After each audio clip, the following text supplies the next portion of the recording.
ڈرامے کی next episode میں آپ لوگ دیکھیں گے کہ وہ کہکشاں جو حریم کو حقیر سمجھتی تھی آج خود ہی اس موڑ پر آ کر کھڑی ہو گئی ہے۔ اس طرح کا مکافات عمل اسے ملا ہے کہ کھانے کے لیے ایک پائی تک ان کے پاس نہیں ہے، اور اس کا بیٹا فائز در در کی ٹھوکریں کھاتا پھر رہا ہے۔ جاتا ہے فائز اپنی کمپنی کے مینیجر کے پاس اور اس کو کہتا ہے کہ مجھے تم سے 2 لاکھ روپے کی ضرورت ہے۔ مینیجر جواب میں فائز کو کہتا ہے کہ فائز میاں، میں تو خود کمپنی کی دی ہوئی سیلری پہ اپنا گزارا کر رہا تھا، لیکن جب سے کمپنی بند ہو گئی ہے میں تو خود در در کی ٹھوکریں کھاتا پھر رہا ہوں۔ اتنی بڑی رقم میں آپ کو کہاں سے لا کر دوں گا؟ ہو جاتا ہے فائز یہاں سے مایوس، لیکن اسے ایک اور امید کی کرن نظر آتی ہے۔ وہ جاتا ہے اپنی کمپنی کے دوسرے ملازم فرحان کے پاس اور جا کر اس کو کہتا ہے کہ فرحان، مجھے تم سے بہت امیدیں ہیں، تمہیں جب جب میری ضرورت پڑی ہے میں تب تک تمہارے کام آیا ہوں۔ آج مجھے تمہاری سب سے زیادہ ضرورت ہے اور اس امید کو لے کر میں تمہارے پاس آیا ہوں کہ تم میری مدد ضرور کرو گے۔ میں جانتا ہوں کہ جب میں نے تمہاری مدد کی اس کے بدلے اب یہی وقت ہے کہ تم میری مدد کرو۔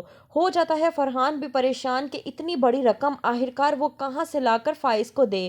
فائز ہے اس وقت بہت زیادہ پریشان کہ وہ کس طرح سے اپنی ماں اور اپنی بہن کے لیے تمام تر خرچات کو پورا کرے، کیونکہ والد اس کے تو ہو چکے ہیں اندر اریسٹ، اور فائز کے پاس اب کچھ بھی نہیں بچا۔ جو گھر اور پراپرٹی تھی سب کچھ سیل کر دیا گیا ہے۔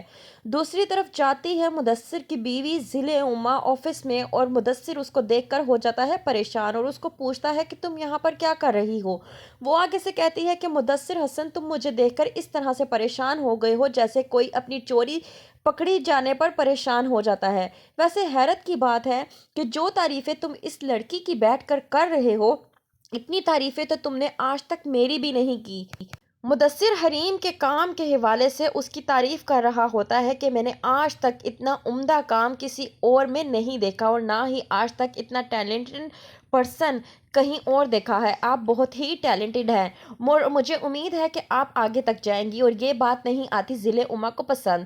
تو کیا ہوگا آگے؟ کیا ذیل عما حریم کو جاب سے نکلوا دے گی؟ کیا ہوگا آگے؟ دیکھنے کے لیے دیکھتے رہیے ڈرامہ سیریل خمار۔